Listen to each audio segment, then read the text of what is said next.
Welcome back to TarHeelIllustrated.com. This is THI publisher Andrew Jones, and today we're going to talk UNC football recruiting, and in particular, the giant fence, or as I like to call it, the Great Wall of Mack Brown that has been erected around the state of North Carolina. And nobody better to discuss this than our very own Deana King, who also runs ncpreps.com. She is as connected around the state as anyone. Miss King, Mack is getting it done. He's constructed a huge wall around the state of North Carolina. 14 commitments so far in the class of 2021. 13 are from North Carolina. 5 of those kids are 4 stars. 3 or 4 others will probably end up 4 stars. There are other 4s in the state that we think Carolina is also going to get. Currently the number 3 recruiting class in the nation, and it's because of kids from the old North State.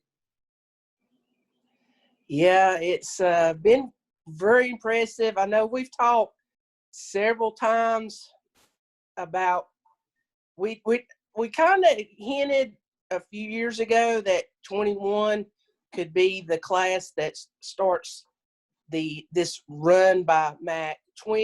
Class of 20 was really good, and 21 has been so impressive.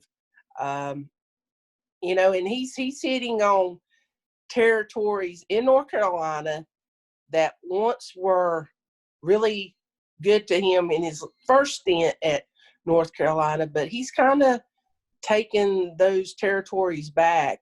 We've discussed the Charlotte metro area. He's got about 5 or 6 commits from there. And then he's getting commits in the Piedmont Triad, which, Virginia Tech's been very successful. NC State had their run the last few years of being dominant in the state. And then you go to Eastern North Carolina, which some of the best Tar Heels ever have been from the eastern part of the state. Guys like Marcus Jones, Kelvin Bryant, those type kids. So it's very impressive, and he's definitely not done.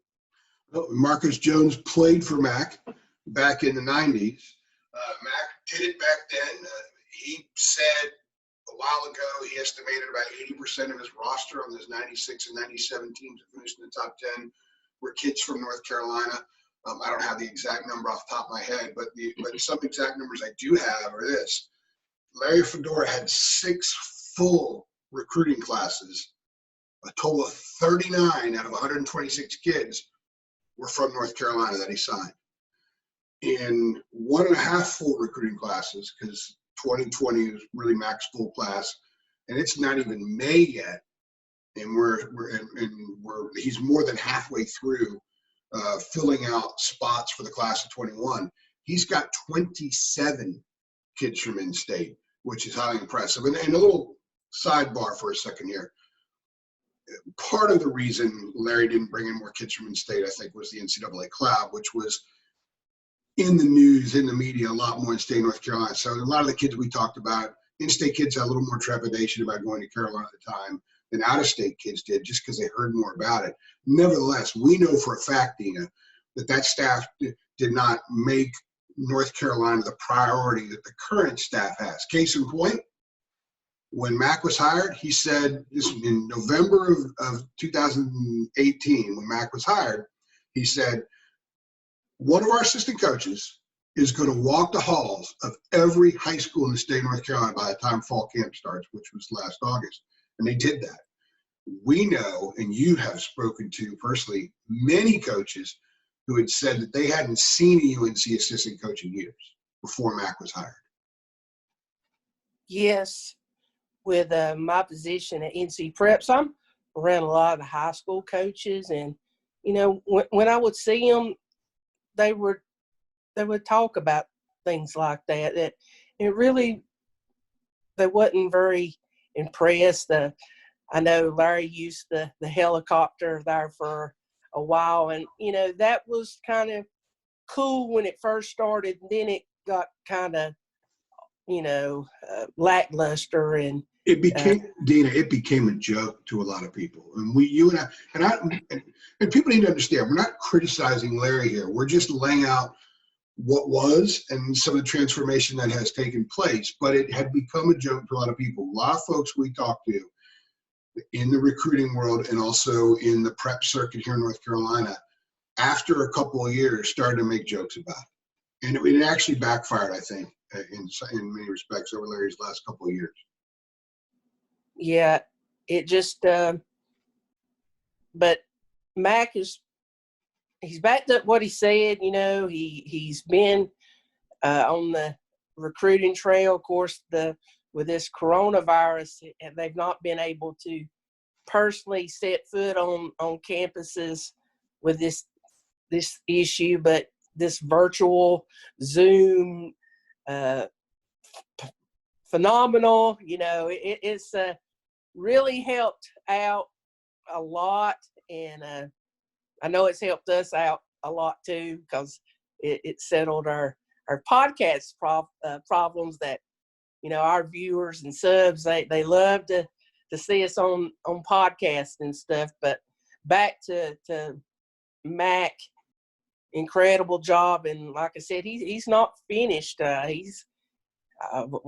could think about maybe 4 or 5 kids from North Carolina that they're still in great position for. Yeah, right now, currently, the top 18 prospects in the class of 21, and according, of course, to our mothership rivals, 10 of them have committed somewhere. All right, you've got Evan Pryor, who committed to Ohio State, and then 9 kids have committed to North Carolina. So there's still 8 kids among the top 18 that have not committed anywhere.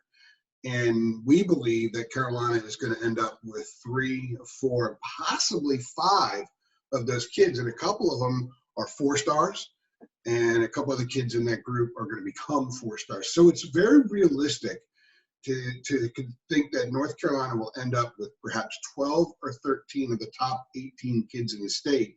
And this is a very talent-rich state. And there's a lot of talent in North Carolina. I think it's 8th or 9th in the nation in producing Division I players. It also happens to be about 8th or 9th in the nation in population, so that makes a little bit of sense.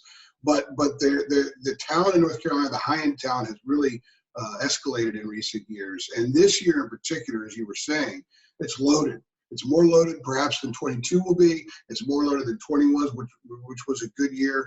But they're cleaning it up in this state. Why do you think Mac is having so much success getting kids to stay home and not go elsewhere? Because not long ago at all, Clemson, Georgia, Tennessee, Virginia Tech, there are a lot of poachers out there.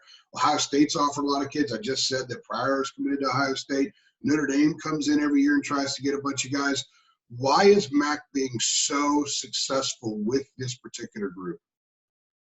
Mac, as you know, he has a plan. His plan was to get back into North Carolina. High school coaches start gaining their trust again. He sold the players on his past at Carolina. They were once in the top 5 when he was there. So when it was just words, and then last season, you see what kind of season they had, a 7-6 season, was in every ball game except the Mercer, which was a blowout, of course, for Carolina, and the Temple, the bowl game was a blowout. But all the other games came down to the last play or so, within one score. They played, Clemson. They had the 2-point conversion that failed, so they were in every game. So these kids saw, well, maybe Mac does have, some magic. He's building this program. So this group, as we've talked before, all these kids, I don't know if they had, I'm sure they had this big group text message, and I'm sure it's very entertaining. And it's like this, all these top players are in this group, and they're really bonding. And you can see it on social media. They're they're doing live on Instagram, and they'll chime in, and I think the ringleader is Keyshawn Silver. And Keyshawn from Rocky Mount, Eastern North Carolina, he's from, an area that has been really great for Carolina, and he's very outspoken. And I've noticed a lot of these kids have been outspoken. The most recent commit, Rod Dilworth, he is very, very outspoken recruiting. Now, these kids will put out their top list. Javari Ritzy, who I feel that could possibly be the next commitment pretty soon. Who knows? He released his top 5, and Carolina was in there with 4 SEC schools.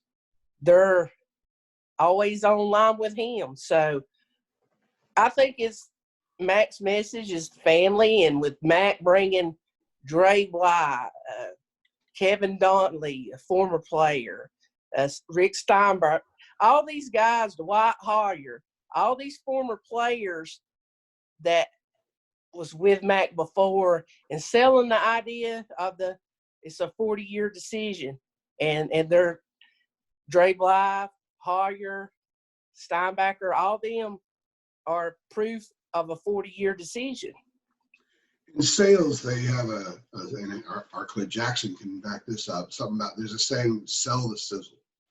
Well, the sizzle in North Carolina right now is the swell of players in state, the really good players that are kind of becoming almost like a giant clique.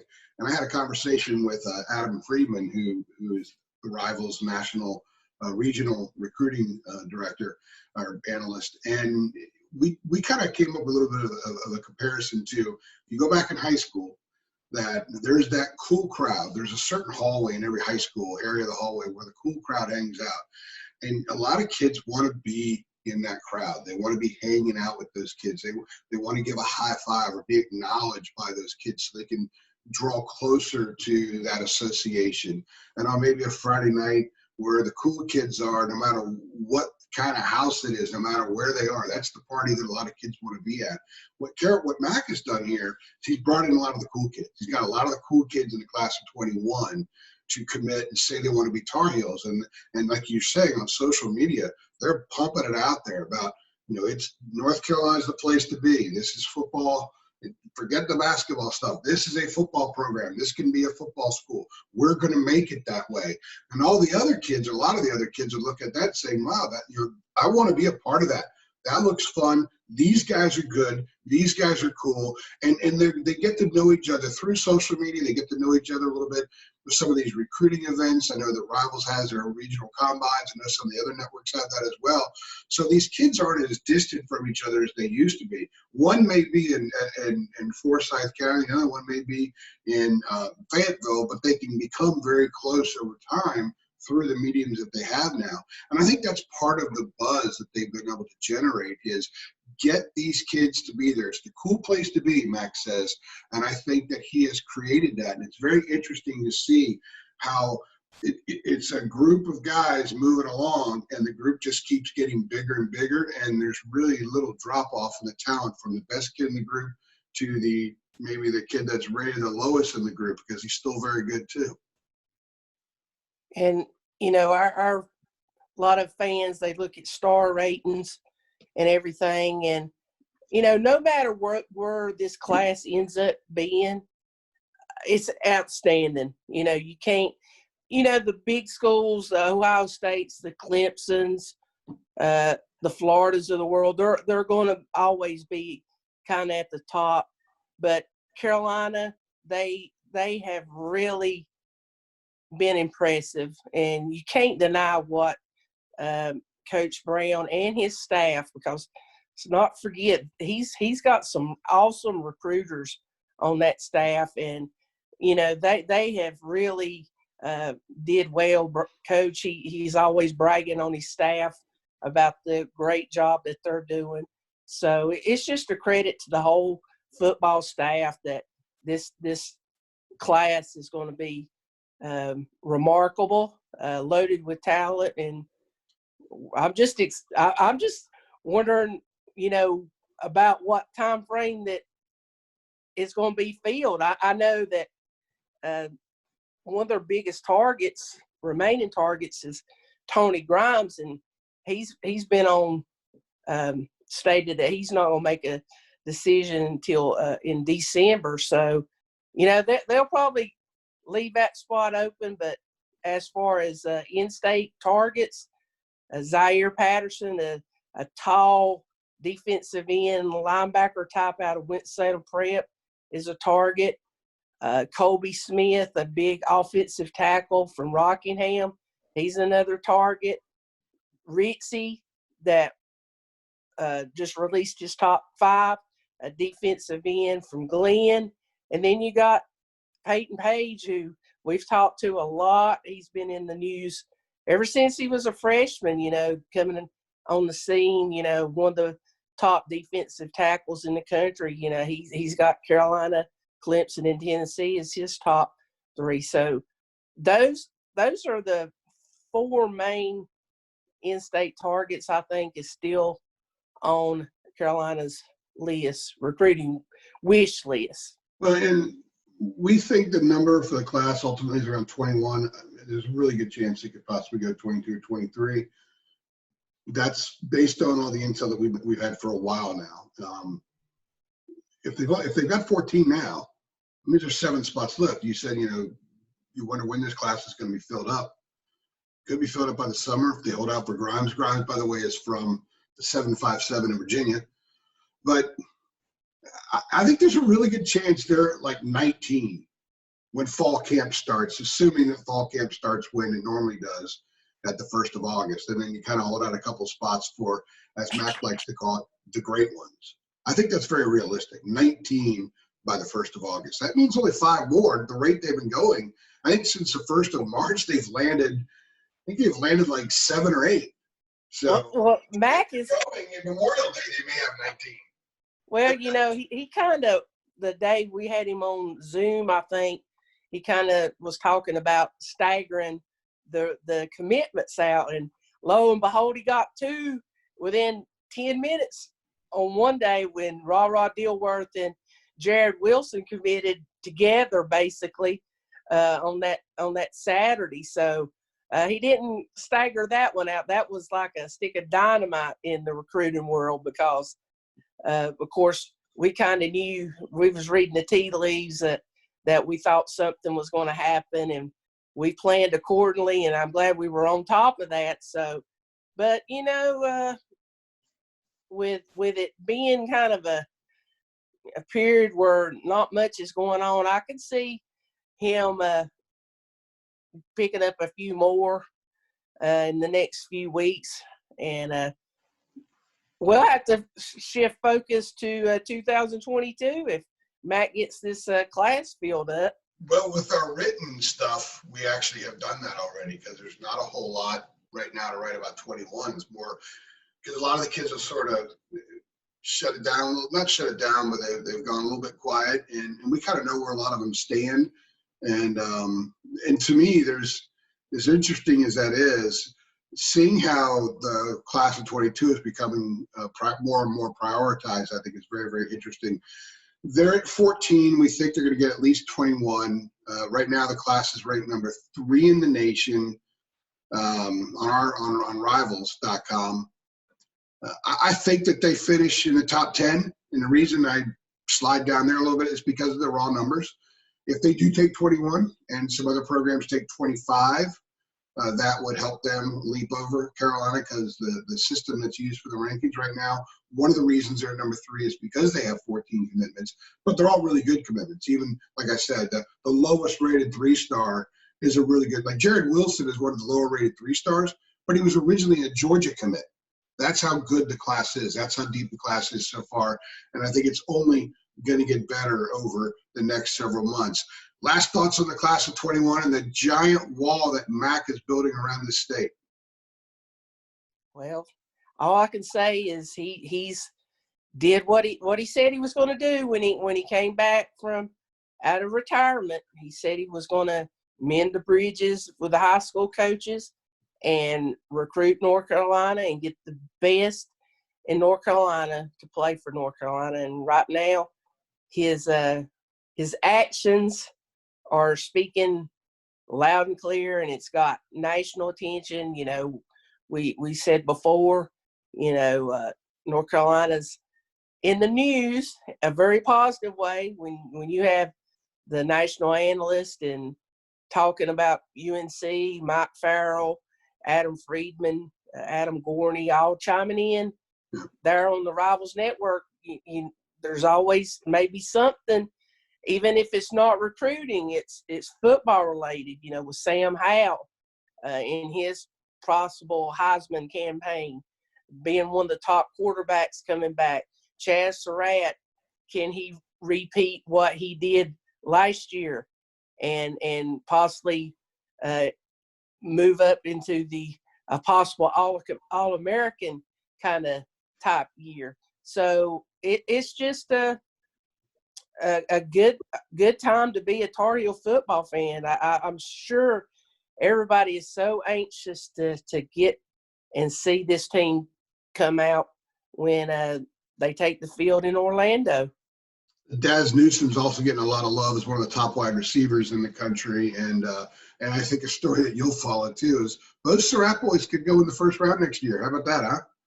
That would be a pretty good storyline there for both of those kids, because both of those kids possibly could have went this draft, and they didn't. They got a pretty good solid foundation of they know football's not forever, and they're very high academic kids, and they will be set, you know, whatever direction that happens, they'll have a good education and degrees, because they're in some very impressive fields, business, economics, stuff like that. So well, they both made really good decisions coming back. The next podcast we're going to do, we're going to focus on what current 3-star commits at Carolina could end up being 4-star kids. They have 6 of the 14 commitments right now are 4-star kids. 5 of them are in state. 1 is not. We're going to focus on the 4 or 5 kids we think have a chance to become 4-star commitments on our next podcast. We got a lot of them rolling out. There's a lot of things to hit on. Another one down the road is, can Carolina keep its lofty number 3 ranking? That podcast is coming down the pike as well. For Deana King, this is Andrew Jones.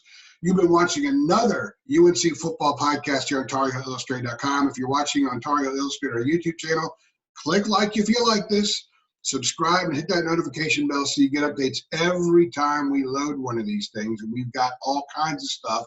If you don't know much about us, go to our YouTube channel, Tar Heel Illustrated, and scroll down and scroll down and scroll down. Also go to TarHeelIllustrated.com. We got a ton of content every day, fresh new content for you. Thanks, Deana. Thank you. All right, thanks for stopping by, everybody.